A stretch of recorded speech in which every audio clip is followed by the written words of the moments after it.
I've got a couple jobs. Not only am I a neuroscience researcher and a lead community scientist at BioBus, in my other life, I am a neuroscience teacher at a school that's actually like down the street here on the Lower East Side. And at the beginning of every semester, what I do is kind of an embarrassingly like brief overview of select neuroscience history topics. I talk about people like Phineas Gage. Give it up for Phineas Gage. I don't know. Phineas Gage. I talk about Paul Broca. I talk about the OG like Ramoni Cajal. Look him up. Yeah. But what I realized in getting ready for tonight is that I somewhat shamefully leave out pharmacology history. And in my other life, being a behavioral pharmacologist, that kind of sucks. So I thought I would make it up to to all the behavioral pharmacologists out there by telling you a little bit about the history of a drug that has occupied a huge portion of my own professional life and is like weighed heavy on human history. So here's what we're gonna do. We're gonna talk about heroin. So you can't talk about heroin. Yeah, give it up for heroin. I see you. Leslie just whispers, "Give it up for heroin." Don't give it up for heroin. It is the peak. What you'll see is it's the peak of irony. So you can't talk about the history of heroin without talking about the story of this humble flower, Papaver somniferum. Did I say that right? Yes. Or more commonly known as the opium poppy. And poppies have given us a lot of cool things, or at least interesting things, one of them being the delicious, delicious lemon poppy seed muffin. But also, something not so cool, but also really useful, is opium. Little column A, little column B. Little column A, little column B. It's great, you know? So what you see on the right is milky latex. It's technically a latex coming from the seed pod of the opium poppy.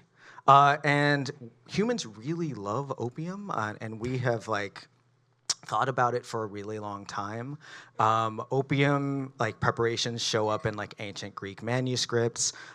Speaking of the Greeks, Homer kind of put in the Odyssey, there's a drug called nepenthe.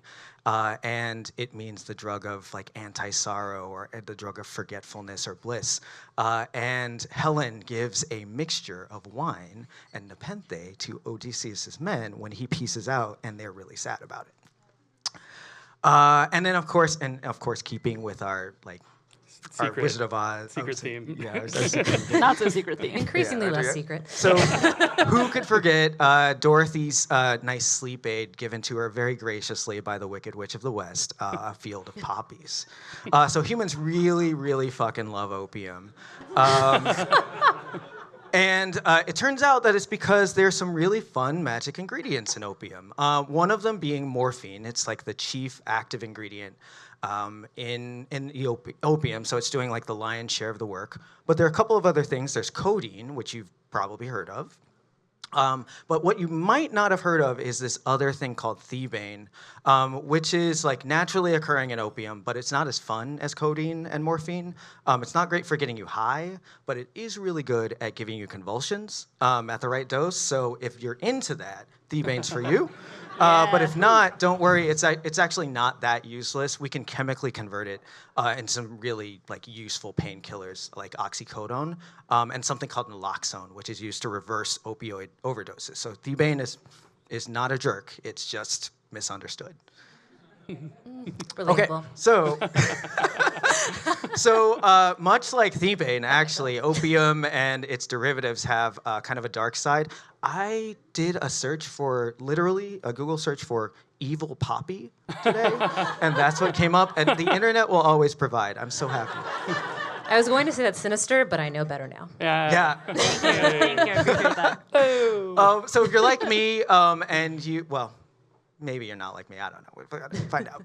But there have been a lot of folks who have been really interested in that dark side. And one of the most important, as we're talking about heroin, is this guy, Charles Romley Adler Wright.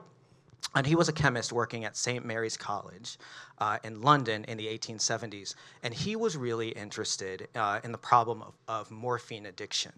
And so he really didn't like this problem of addiction. So he was looking for alternatives to morphine. I'm not funny. Okay. No, He was looking for alternatives to morphine that would be safe and non-addictive. Spoiler alert, he didn't find it, but he did come up with something really interesting. So it turns out that not only thebaine is a really great starting point for making new opioid drugs. So he started with morphine, and he stumbled upon this process called acetylation. Basically, he boiled anhydrous morphine with a compound called acetic anhydride. And what it ended up doing, and you can kind of see them is there a pointer on this thing? Hey! Ooh. All right. What you see is these little groups on this morphine backbone. Those are acetyl groups. And so he named it diacetylmorphine. Really great name. He made this new compound, and he was really interested in seeing what it did. So he sent it to a colleague of his named F.M. Pierce, and he injected this into young dogs and rabbits. And I'm not going to read this whole thing, but I have a couple of highlights here that I want to share with you. So the effects of diacetylmorphine in these rabbits and dogs was great prostration, sleepiness, a slight tendency to vomiting, but only in some cases, and my personal favorite, a diminution of the temperature of the rectum of about 4 degrees. I love that it's about 4 degrees. Wait. Yeah, great question. Celsius or Fahrenheit? Ooh, that makes a big difference, doesn't it? I mean, these were maybe. men of science, so I'm going to guess centigrade, but I don't know. Wow, that's a really...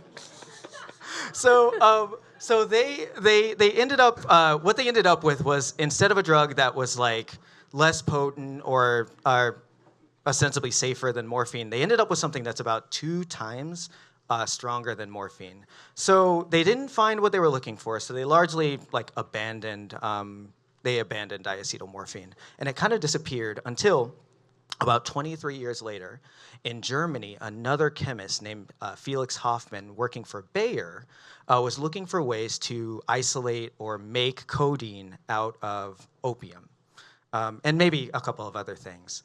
And little known fact, or maybe you know this, I don't know, he is the guy who also invented aspirin, which is acetyl salicylic acid. So he really loved putting acetyl groups on things, as was his want, right? And so it's no wonder that he stumbled upon the same method for acetylating morphine that Wright had come up with about a quarter of a century earlier. The Bayer group, they also kind of found it was about 2 times more potent than morphine. It wasn't what they were, it definitely wasn't codeine, and it wasn't, definitely wasn't less addictive than morphine. But they didn't care. They slapped a brand name on it and gave us the name Heroin. And they marketed... Wait a minute. They were looking for a less addictive drug than opium. Yes. And they created heroin. Yes.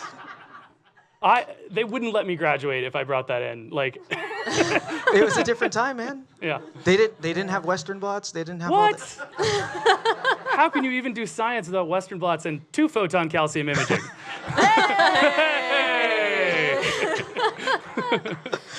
So they marketed the shit out of heroin, and you can actually see a couple of their ads here. One on the left is this just a little insert, for getting information about heroin, and you can see aspirin there too. But they also had this. They were just really into marketing in Spanish language, for kids, for cough syrup in Spanish-speaking countries. It's I found 5 of these things, and they're all worse than each one is worse than the last. But I just want to point out this kid's eyes. He does not care about his cough anymore. Does that look like a bottle of Jägermeister a little bit? That's what it looks like. Oh! Yeah. Yes. All right, so Should I be proud of that? Or? we can share our share. Hey! Stick around after the show, everybody. Hey. All right, so that is basically, that's how we got heroin, right? But why is it a lousy substitute for morphine? All right, so like many other drugs, I guess like all other drugs, when morphine or heroin or opium enters the body, it goes through a couple different processes. You got to absorb it. It's got to move through the body to different places, get where it's going, and it has. It's metabolized, and maybe you found my favorite part of this.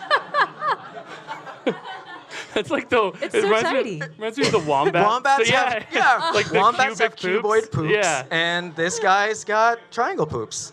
It's great. I don't see Little anything pyramid. wrong with this. It's amazing. So, basically, right, the I'm takeaway- sorry. I'm sorry. I can't help myself. Do or do not. There is no triangle. Thank you. There we go. So basically, the takeaway is that the drug's got to get to where it's going, and it's got to, it's subject to a couple of different processes. So one of the places, and ostensibly the most important place that morphine and heroin and other drugs go, is the brain. And you can see here, this is I don't want to go too far into it.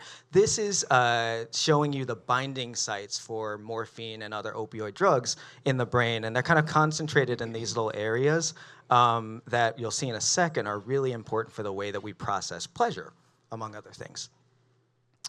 And the thing about heroin is that it's really fucking good at getting into your brain. So it turns out those little acetyl groups help it bypass this natural barrier that exists between your blood and your brain, and it's aptly named the blood-brain barrier. And it's formed by these different cells around brain capillaries that cover and form these really tight junctions in between themselves, or in between each other. Yes. Yeah. So that they block things from leaking into the blood from the brain that shouldn't go into the blood, and vice versa. They keep things from the blood that shouldn't be in the brain. Your brain's really important. It's a very privileged space. And you can actually see that right here in this really cool fluorescent microscope image. The green is all of these different, they're called astrocytes that wrap themselves around the capillary, which is this like black space here, so that's where the blood would be. And then inside is, on the other side of that is brain tissue. So it really forms a barrier that you can literally see. And the thing about those two acetyl groups on the heroin is that it helps it makes it really what's called lipophilic. It loves fat. And your cell membranes are made of fat. And so it just goes right through, whereas morphine would have a little bit of a tougher time. Also gets actively pumped in, but we won't talk about that today. So what I've got here to kind of illustrate that is actually these really old papers, not really old, but they're like not super new. So on the left, what you're looking at is the concentration in the blood of heroin and its metabolites after an IV injection. And on the right is the amount in the brain. And what ends up happening that's a little different than morphine is heroin gets into the brain really, really fast, and almost instantly, within a couple of minutes, it's converted into a couple of things. This chemical in the middle here called 6-monoacetylmorphine, so it takes one of the acetyl groups off, and it actually turns into morphine itself. So instead of just getting a little bit of morphine, you get a shit ton of morphine hammering away on the brain after just a couple of minutes. So it gets in there within the first 3 to 15 minutes. Then you start building up this huge amount of monoacetylmorphine, which is really active. And then over time, you get a steady amount of morphine building up. So you end up getting more morphine than you would with just morphine alone. And that has some really important effects on this neurotransmitter system here called dopamine, which has a ton of different functions in the brain, including movement and habit formation, motivation and reward, and planning in a place called the prefrontal cortex. It's really important for things like, oh, my gifts are gone, oh no. It's really important for things like pleasurable things like eating, positive social interaction, listening to things like music. Michelle was listening to music and just absolutely bopping out. Or some time with your special person, something like that. And dopamine is really important for kind of teaching your brain about what's good. So you get a little bump of dopamine when something great happens. Your brain knows, we should do that again. That was really cool. Drugs, however, especially heroin and morphine, just take that and like ramp it the fuck up. So you end up getting this like unnatural dopamine curve, and it kind of disrupts all of that biology. So that hammering away with the morphine really disrupts all that brain biology.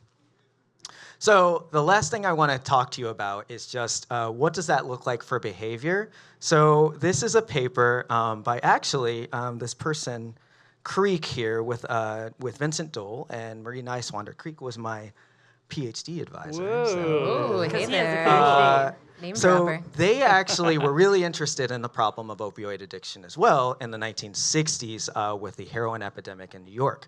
And so they looked at the typical pattern of heroin injection in users in New York, and they found that across the day, they were injecting multiple times to kind of titrate and keep that amount of heroin and morphine in the system at kind of a constant level. And it was that up and down that really causes those problems with the brain and the changes in function. Here they are right there. This is Vincent Dole, Marie Niswander, and the late Mary Jane Creek, who was my thesis advisor.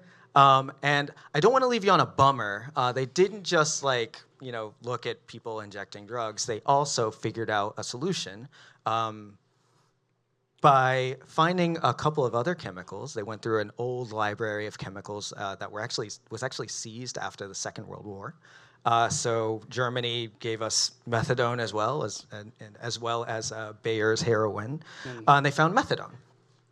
And methadone is really cool because what it does is it kind of flattens out that curve.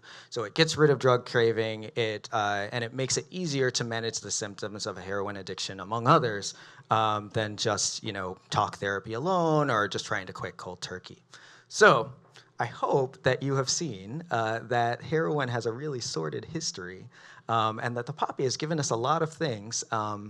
And just looking around at a couple of different chemicals and kind of fucking around and finding out can lead to some tragedy, but also lead to some great things. So, Yeah. Thanks. Hey.